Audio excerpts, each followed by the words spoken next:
Good evening, everyone, and welcome to the TV6 Digital Desk live stream. My name is Molly Birch, and I'll be taking you through a recap of today's headlines. Oops, let's get the right label in there for ya. This stream runs every night starting at 8 to 7 Central Time from Sunday to Thursday. Feel free to comment and ask any questions you have in the chat as you feel like it, and I'll do my best to answer those questions as we go and after the stream as well. With all of that business out of the way, let's take a look at our first story for tonight. We begin with an update from breaking news coverage that we've been following this evening.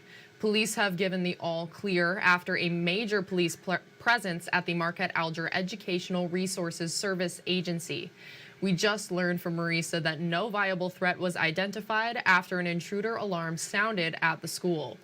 TV6 was live on scene as officers from NMU Police, the Marquette County Sheriff's Office, the Michigan State Police, and Marquette City Police set up in Marisa's parking lot between Pine and Spruce Streets on Ohio Street.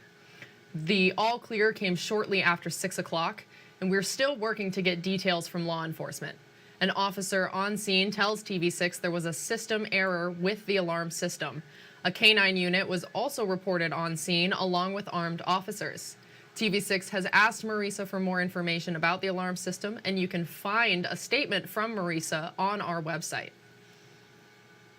We will continue to follow this story as more information is released. But today, a Hancock police officer has been named Officer of the Year for Houghton and Keweenaw counties. Officer Darren Olson was recognized for this honor Friday at the Pigs in Heat hockey fundraiser in Calumet. Olson also serves as the Hancock Public Schools System's School Resource Officer. Colleagues and the school superintendent say it's this role that earned him the honor. He's been just tremendous for us to have, and certainly I think part of that too is his personality. That's something that has resonated with our students as well as our staff. It's very enjoyable getting to come here and work with the students, build rapport with them.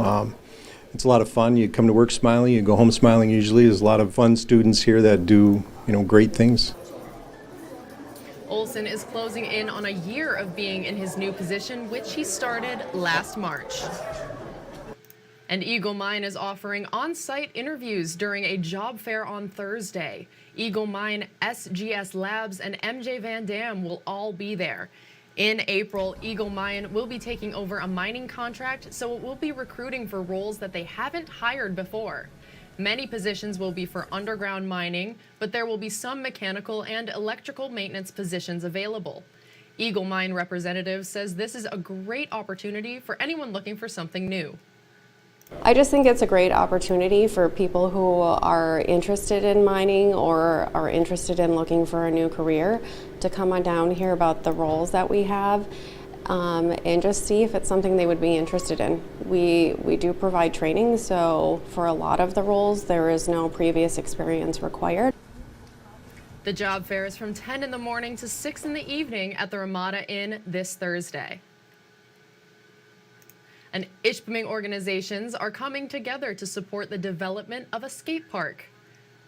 Bike Pantry and Velodrome Coffee are hosting a fundraiser on Thursday. There will be a silent auction where you can bid on 25 different skateboards designed by artists in the community. The Bike Pantry's co-owner says the park will be a benefit for visitors and residents of Ishpeming.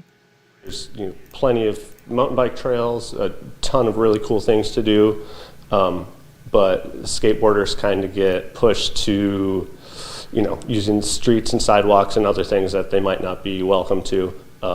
And this is going to be a really nice feature for the area. The fundraiser will start at 6 in the evening at Velodrome Coffee. And happening now, a major change for healthcare is coming to the Western UP. Aspirus is removing hospital and emergency services from its Ontonagon facility. County and village officials told TV6's Caden Minus about what the news means for the area. Shock, because I was told that it was not happening, so we didn't have anything to worry about. The Aspirus Ontonagon Hospital will no longer be providing hospital and emergency services. Aspirus announced this morning the hospital will transition to a rural health clinic on April 20th.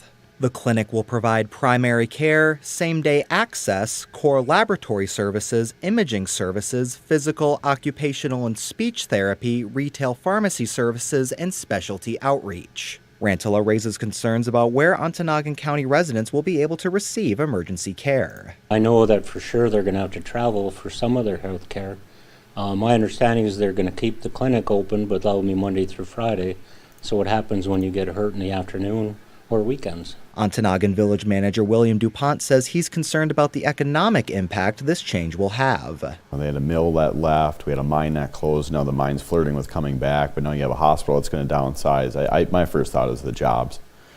We don't have a lot of jobs to begin with, and for younger families, and especially people that graduate from Ontonagon High School here and neighboring communities, where are they going to work? Ontonagon County Emergency Manager Michael Coker says the next closest emergency rooms will be in Baraga, Hancock, and Ironwood. He wants to assure the community that emergency services are working to adapt. Our intent is to work with Aspirus officials to see what the future will be for our community and how we can address those concerns as to providing reasonable healthcare alternatives.